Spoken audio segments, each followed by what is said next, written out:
এই দুই নেতা প্রমাণ করলেন যে বাংলাদেশের মানুষ এখনো প্রয়োজনের সময় ঐক্যবদ্ধ হতে পারে। আমাদের দুই নেতার বৈঠকটি ছিল অত্যন্ত সৌহার্দ্যপূর্ণ। এই বৈঠকটি একটি টার্নিং পয়েন্ট হতে পারে।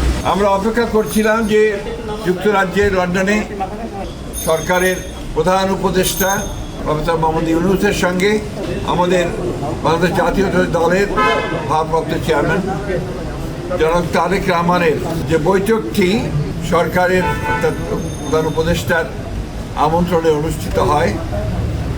প্রায় 2 ঘন্টার এই বৈঠক নিয়ে গোটা জাতি আপনার উৎকণ্ঠার সঙ্গে অপেক্ষা করছিল এবং সবাই অপেক্ষা করছিল যে এই বৈঠকের ফলাফল। আমি যে কথাটা আপনাদের এর আগেও বলেছিলাম, কৃতজ্ঞতা জানাচ্ছি যে সত্যিকার অর্থেই এই বৈঠকটি একটি টার্নিং পয়েন্টে পরিণত হয়েছে। বৈঠকটির পরেই একটা যৌথ আপনার প্রেস রিলিজ দেওয়া হয়েছে, ইশতেহার বলবো, একটা যৌথ ঘোষণা দেওয়া হয়েছে। যে ঘোষণাতে খুব পরিষ্কার করে বলা হয়েছে যে আমাদের দুই নেতার বৈঠকটি ছিল অত্যন্ত সৌহার্দ্যপূর্ণ এবং অত্যন্ত একটা সুন্দর পরিবেশে বৈঠকটি অনুষ্ঠিত হয়। এবং যে বিষয়গুলো আলোচনা হয়েছে তার মধ্যে প্রধান ছিল যে নির্বাচন ইস্যু। সেই নির্বাচন ইস্যুতে জনাব তারেক রহমানের যে প্রস্তাব, যে নির্বাচন যে ঘোষণা করা হয়েছে আপনার এপ্রিলে, যেটা প্রধান উপদেষ্টা ঘোষণা করেছেন। টানা ৭মবারের মতো বেস্ট টিস্যু পেপার ব্র্যান্ড হিসেবে স্বীকৃতি পেয়েছে বসুন্ধরা টিস্যু।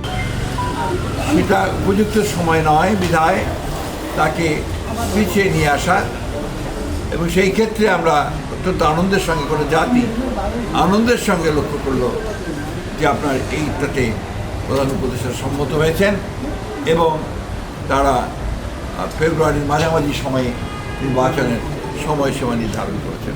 সমস্ত অতীতে যে সমস্ত ছোটোখাটো আপনার একটু কথাবার্তা হয়েছে সেগুলোকে ভুলে গিয়ে সামনের দিকে জাতীয় ঐক্যকে আরও দৃঢ় করে এবং যেটা বলা হয়েছে আপনার সমস্যাগুলোকে সমাধান করে নিয়ে আমরা যেন অতি দ্রুত একটা নির্বাচন, যেটা বলা হয়েছে ফেব্রুয়ারির মাঝামাঝি সময়, সেই নির্বাচনে সুষ্ঠুভাবে সুন্দরভাবে যেতে পারি। সবচেয়ে বেশি স্মরণ করতে হয় আমাদের সেই সমস্ত শহীদদেরকে যারা জুলাই আগস্ট মাসে তারা অধিকার আদায়ের জন্যে তারা তাদের প্রাণ দিয়েছেন, প্রাণ দিয়ে সে পরিবর্তন ঘটিয়েছেন, ফ্যাসিস্টকে পরাজিত করে তাকে পালিয়ে যেতে বাধ্য করেছেন এবং বাংলাদেশের মানুষের জন্য একটা নতুন সম্ভাবনার সৃষ্টি করেছেন।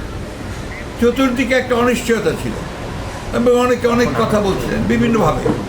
আজকে এই দুই নেতা প্রমাণ করলেন যে বাংলাদেশের মানুষ এখনও প্রয়োজনের সময় ঐক্যবদ্ধ হতে পারে, নেতারা নেতৃত্ব দিতে পারেন, সেই হিসাবেই বাংলাদেশের মানুষ সামনের দিকে এগিয়ে যাবে।